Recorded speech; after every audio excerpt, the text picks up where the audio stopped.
Hey, good evening, good morning, or good afternoon, whenever you watch my Pat Coast. How's all my mental health warriors doing out there this week?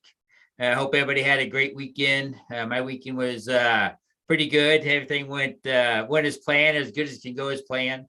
As you guys know, that my wife, she's currently stationed in Rhode Island, so I'm here with the boys alone. So I get to play mom and dad and everything else. And so at times it's a struggle, as any parent who have kids and who's alone understands that. So sometimes it can be challenging. For my 7-year-old, he's pretty okay during the day, but at night that's when he misses mom the most. So that's usually the hardest time for us. Real quick, I just want to say that thank you for watching my last podcast, but my second one. This will be my third one. If you'd like to sponsor my podcast, please reach out to me. My email will be shown at the bottom of the screen. It'd be more great to have you on board. I really enjoy doing it. I think we can really bring forth some really great ideas to help people with their mental health and some of the things that I do in my life to kind of help me deal with the things that go on in my PTSD and TBI and other things that I acquired with 34 years in the military. And I think together we can help reduce the stigma associated with asking for help. And, that's the hardest thing to do, and it's the easiest thing to do, right? So, I say this all the time when I do my speaking events is, for me, when I was at my brother's house, if you watched my first podcast, I talk about events leading up to my suicide attempt in my childhood growing up. And so, as I taken you guys on that journey, you start to look at it and see that at any given point in time, I could have picked the phone up and asked for help. And I just didn't do it. And so my goal and my hope is with this podcast and being a mental health warrior that I am now, that if you're a person and you're in that bad place, you're having a bad week or things are just piling on you, that you won't be like Cliff Bauman, that you'll be stronger than I was at that time and pick up that telephone and call a friend or call somebody that really wants to help you and they really want you here.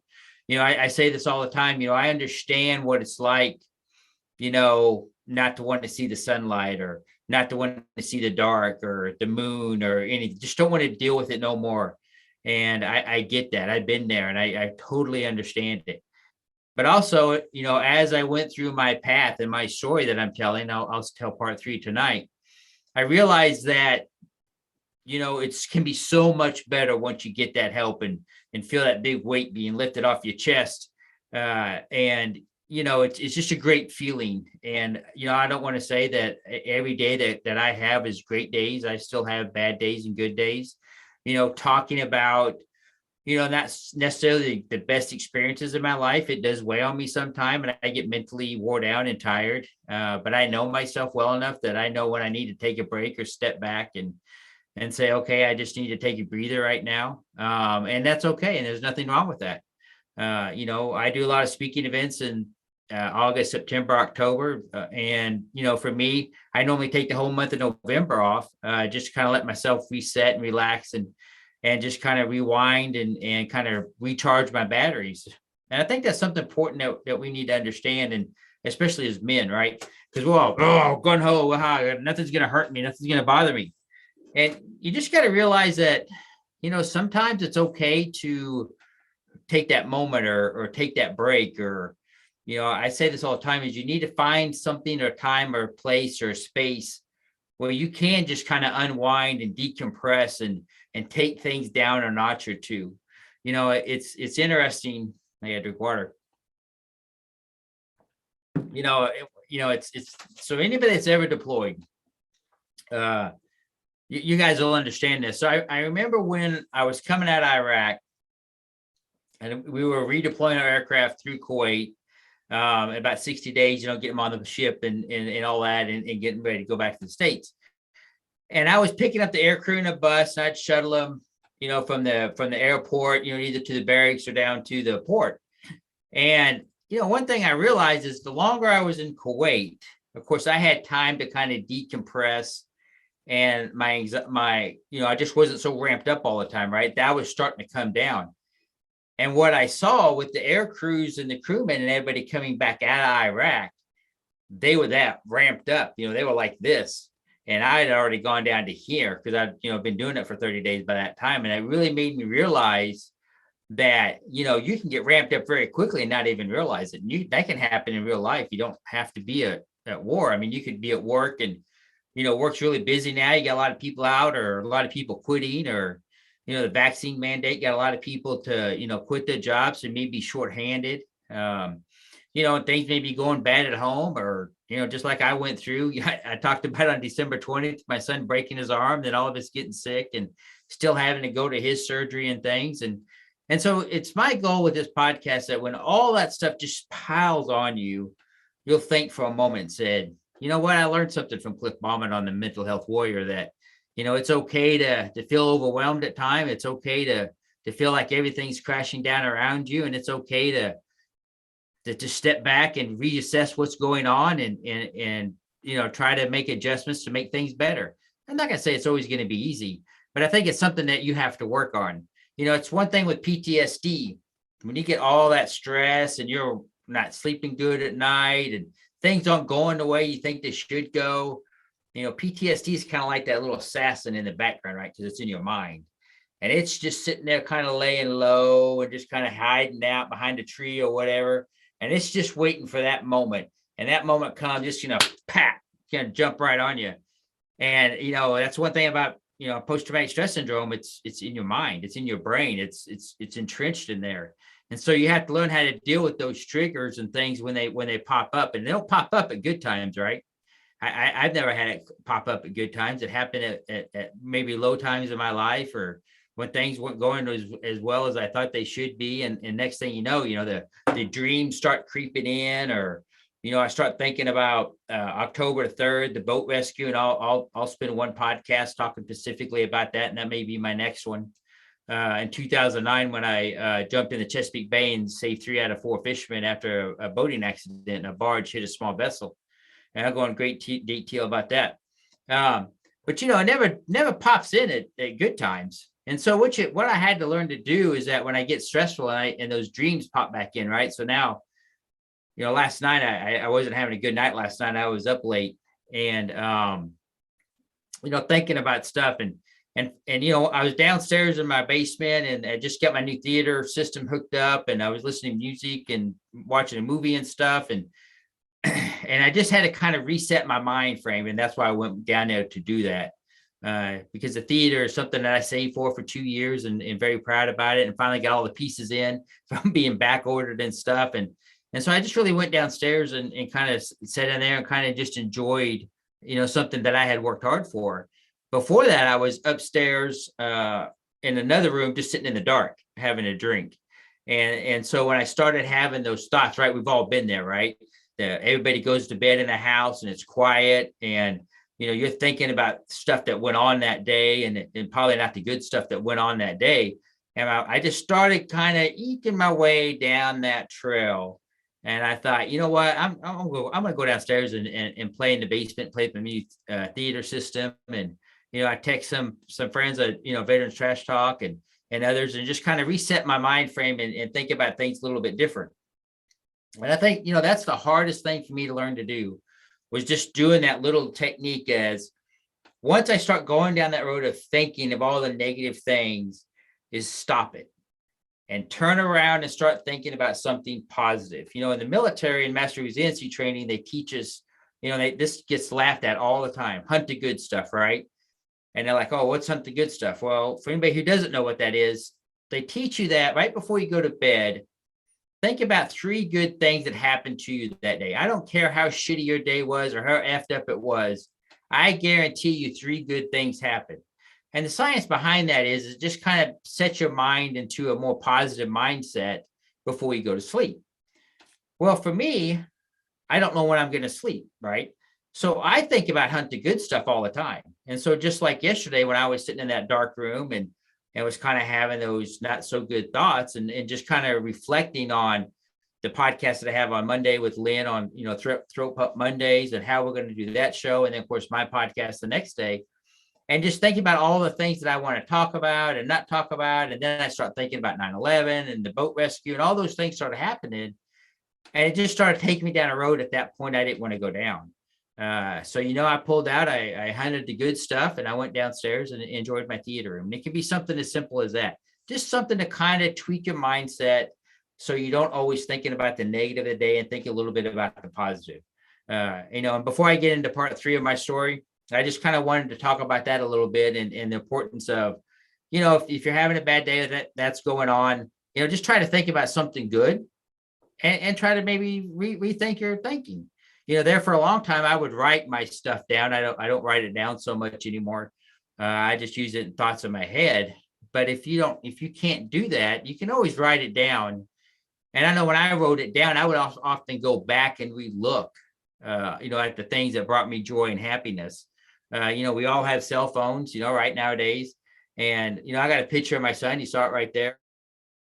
And you'll see it. We'll have a bigger picture up on the screen here. He was 2 years old, about 3 years old, at my sister's farm in Missouri. And she just had this bush that had a bunch of flowers on it. And the butterflies were just swarming the flowers, right? And my young son, Lloyd, had never seen that before. And so he actually put his finger on the flower, and the butterfly actually landed on his finger. And he was just, the innocence of a child enjoying nature for the first time and really having that connection that he never had before is amazing. And you see it in the picture. And then the butterfly flies away. And when I took the picture, I didn't realize, and I caught the butterfly going across his face. And it's just an absolute beautiful. And, when I'm having a bad day or just thinking about that, I pull pictures up on my phone and look at it. We took those pictures for a reason. And that's something real easy and right at your source that you can, pick up your phone and flip through some of those pictures you have of your buddies, of your friends, of, fishing trips, hunting trips.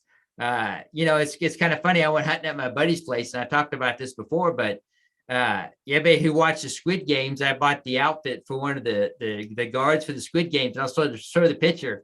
And I was up in a deer stand wearing the outfit for the Squid Games. He thought I was effing crazy. I had the orange on. The other hunters could see me very clearly. But you got to have fun in life, right? And laugh a little bit. That's the whole business with Veterans Trash Talk on Saturdays, right? The guys get together and they laugh and joke and tell stories. So it's all good. So if you watch my last podcast,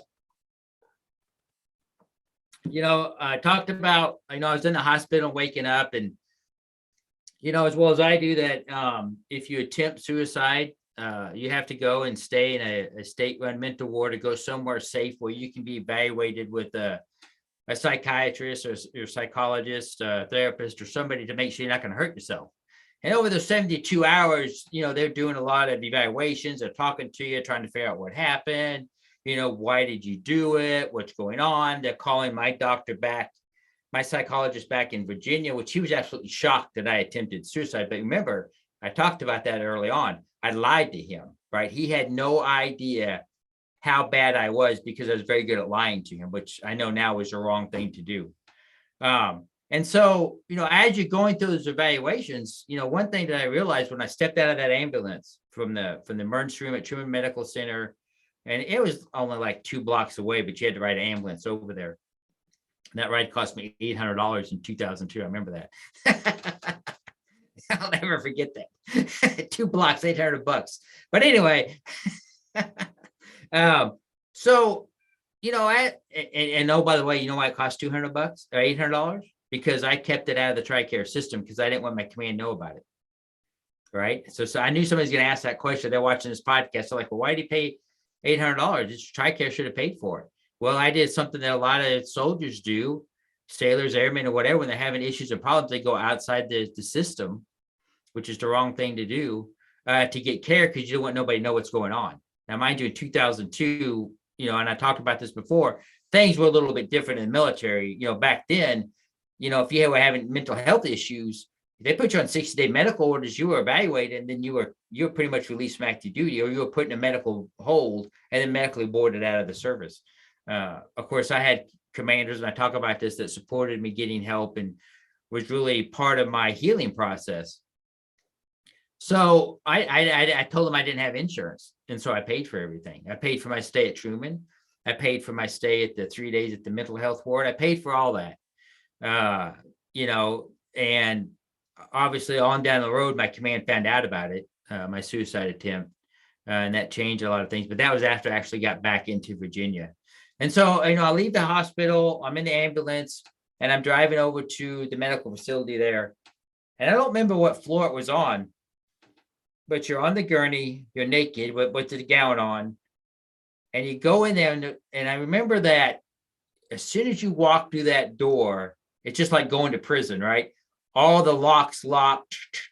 You know, you got a band on, you got people by the front desk because you're not getting out of there. You're not leaving there at all. You have no rights, no nothing. You're not leaving until they're done, knowing that you're not going to hurt yourself at all. And so it's at the time that I'm in there, and I'm still kind of the first night kind of groggy and foggy from all the medication, the sleeping pills that I took, the medication they gave me to counteract it, the charcoal that they made me drink to make me throw up to see if there's any pills still left in my stomach that I could expel. And so I was kind of recovering from that. And so I got my mat. They gave me a mat. And I went into this dark room and I laid down on the corner. I had no sheets, no blankets, no nothing, just mat. And I laid down on the mat in the corner and try to get some sleep. Well, you're in there with a bunch of other people who have a lot of other mental health issues. You had people in there that were schizophrenic. You had people in there that were drug addicts. You had the only thing we had all in common is that we all had attempted suicide, right? But there were some people in there that were completely out of their mind. I don't mean that in a bad way. Just whatever they were on, and I don't know what they were on because we didn't really talk to each other. We just kind of kept our own space. But then you had the people who had clearly had some mental health issues outside of drugs and other things. Why they were talking to the wall, or they were, shuffling around, or some of them had multiple suicide attempts. I mean, there was this one girl in there, and I kind of talked to her a little bit. She had attempted several times, and she was, who was a drug addict, was on meth and some other things, and she had a very traumatic life and growing up as a child, and that kind of led to her where she was at her point in her life. And I tell you what, for 3 days, I was scared shitless. I how could I sleep? I didn't know if these people going to, try to hurt me or what went on. You were on edge the whole time I was in there. The food was, I don't even know if I even ate. I don't even remember, to tell you the truth. I'm sure I did eat, but I don't remember. I remember them trying to give me medication. And I kept refusing the medication because I don't know what led to my suicide attempt. I know what got me to that point. But once I started looking at everything and kind of reanalyzing all this stuff, I was just scared to take anything, right? It just scared me because, I just tried to attempt my life taking a bunch of sleeping pills, and now you want to give me more pills. And I just didn't like it. I didn't like that. And so I refused taking them and I wouldn't take them. And so it's why I'm there, and I'm talking to that psychologist. She was a very extremely nice lady. I don't remember her name, but she was very kind-hearted, and you could tell she was generally concerned about what I did and what I attempted and what I'd been through with 9/11 and everything. And she had long conversations with my psychologist back in Virginia. And you go through that process, and it's several times a day you'll talk to the doctor or one of their licensed clinical social workers or whatever. And it's when you're getting ready to be released. And I remember as I got my clothes back, right? So I didn't have them for 4 days now because I spent the 1 day in the hospital, emergency room, recovering, and then 3 days there. And I put my clothes on, and I walked through that door that was locked, right? You couldn't get through it before. And I was like, I don't ever want to go back there. I don't ever want to do that again, ever.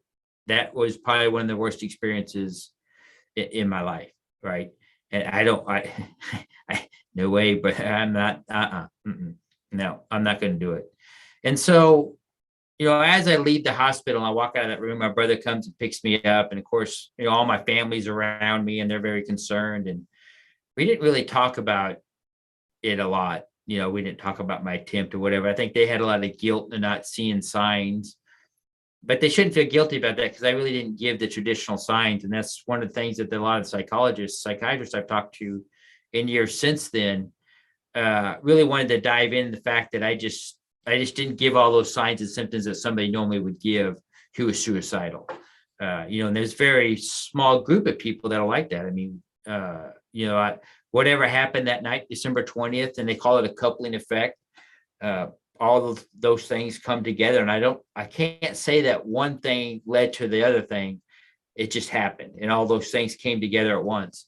And I just didn't want to deal with the pressure and everything living again. And so as I'm leaving the hospital, and man, you feel the warmth of the sun on your face again and all that. And I'm at my family's, back at my brother's house, sitting in the same living room that, just 4 days prior to I was unconscious, that he found me on. And, I got cleared there, and then I had to drive a couple of days later, 16 hours back to Virginia by myself. And it's when I'm taking that drive back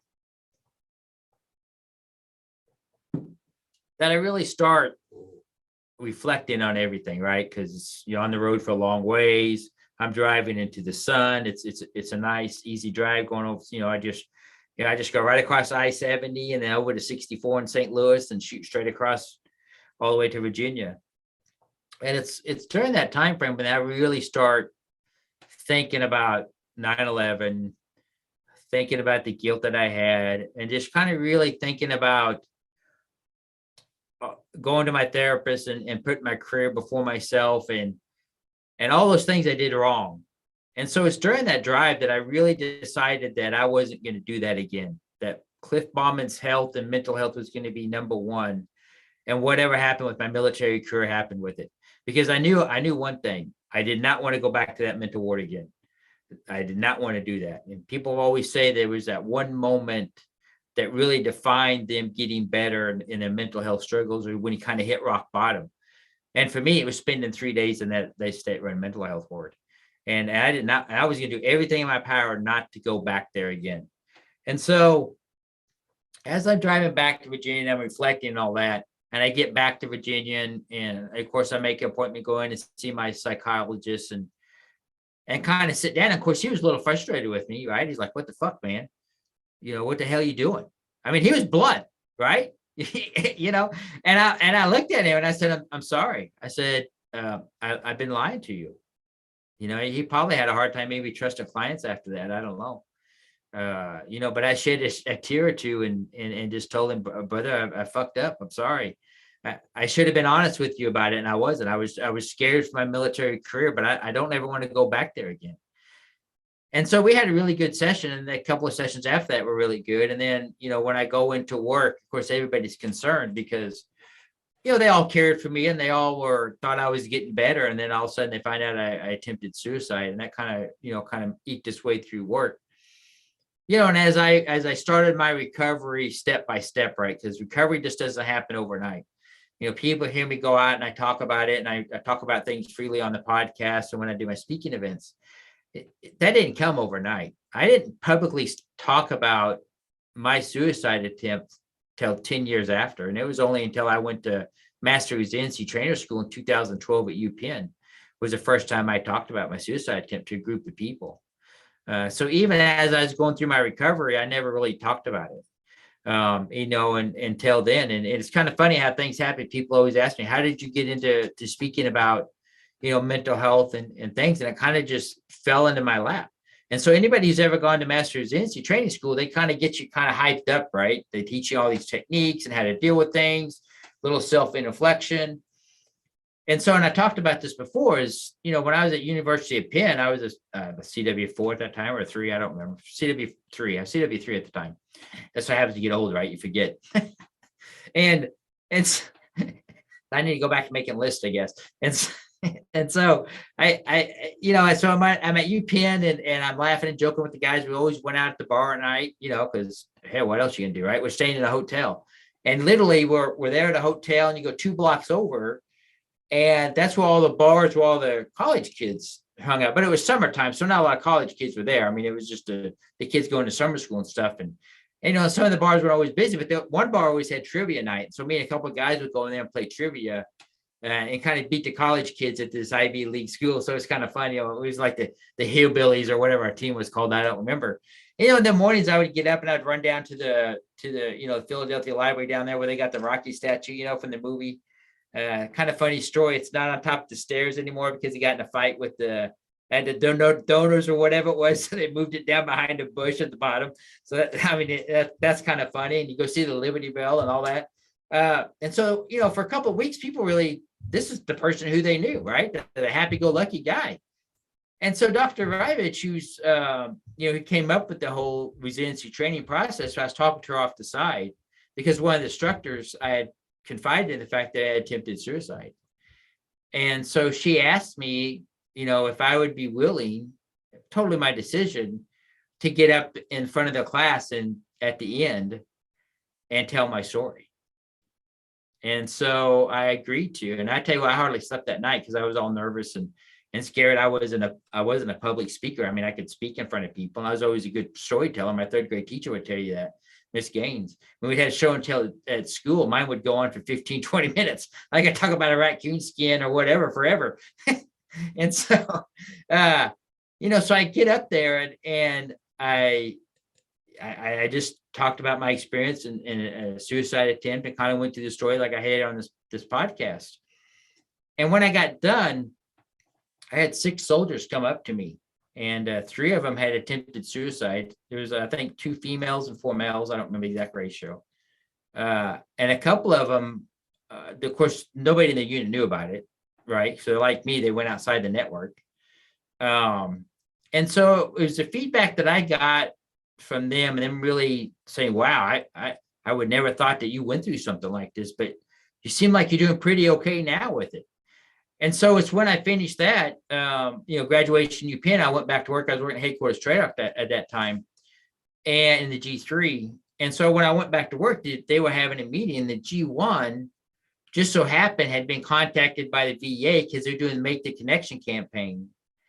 And one of the guys there kind of heard my story coming out of UPenn. I have no idea how he found out about it, but the G1 guy came and asked me, hey, you might want to contact these people. It might be something you might want to be interested in doing.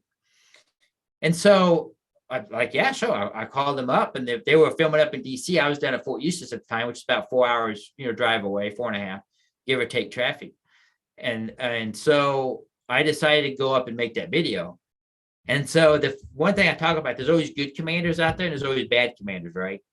And so do you think that my command supported me going up and making that video? Nope. One guy was absolutely dead set against it. But I thought it was more important, so I took leave. I paid for my own way to go up there. So they couldn't say anything about it. I fuck them. I've been there long enough. What the fuck are you do to me? So I took leave. Went up there. I made the video for VA Make the Case. It was an absolutely amazing experience. It was kind of funny. I was there in the waiting room. There was a younger soldier who got injured. Injured, and I don't know if it's Iraq or Afghanistan, but he was there with his wife, and he was going to talk about his recovery process and what he went through. He was an E4. I think it was an E4. And they were talking about how expensive things were in the DC area. Of course, I lived in the area, so I kind of knew, at least down at Fort Eustis. And so when I go in to make the video, and I'll speed this up a little bit, but I don't know if you've seen the movie Band of Brothers when they talk to the veterans, the people in the movie at the end. This is the same guy that I'm talking to who made those movies. He was the director sitting there, and I'm sitting there talking to him. If you ever see the video, and I'll share the link to the VA Make the Connection video. I was sitting there just telling my story. And that's the first time that I publicly told my story. It was also at that time, I was the only active duty officer to ever publicly speak about mental health and issues and suicide attempt. And from that video, everything just kind of springboarded. And then I've been doing speaking events ever since. And I think each year it gets a little bit more and more and more. And I'm really thankful that I got into contact with Lynn and Lee and did their show when they had their show. Now it's my and Lynn's show. But then that kind of got me introduced to the VeteranTrashTalk guys and what they're doing and what they're trying to achieve. And it's amazing what they're doing and how it's helpful. And it allowed me to have the podcast you guys have listened to tonight. And I just want to say I'm appreciative of it. I want to thank all of you for watching tonight. And I hope you learned a little bit. I think my next podcast, I think I'm going to talk about the boat rescue that happened in 2009. I did receive the Soldier's Medal for my efforts. I did save 3 out of the 4 fishermen, but I'll go into more detail about that on my next one. It's a really good story, and it had a profound effect on my son at that time when we went through that. But once again, I want to thank you all for watching my podcast and listen to me talk about what it's like for me to be a mental health warrior. I want each one of you to go out, hunt the good stuff this week. I know there's always something good going on out there. Find that within yourself, find that within your environment, and find that what's going on around you. And please take care of yourself. If you're a veteran and you write your own music for the show, I would love to get some other veterans music in here to play during my show. At the end of the show, it's a good way to highlight your talents and what you do and how you recover from your PTSD and mental health issues. And with that, I just want to say take care. And hey, if you get a chance, go on the Veterans Trash Talk Network. You got the the Stone Vet. That's pretty good podcast. I watch that, get a kick out of that. And of course, you got Throat Punch Mondays with me and Lynn. Be sure and catch that. You got my podcast on Tuesday. You got the NFL and the UFC picks. They do that on Saturdays, and they got the Veterans Trash Talk. I think they do it on Fridays. Fridays or Saturdays, Fridays, I think. And then you have the Veterans Trash Talk on Saturday. So, go out there, crank up the YouTube channel. If you do watch it, be sure and subscribe and smash that like button, because that's how we're able to do what we're doing. And take care.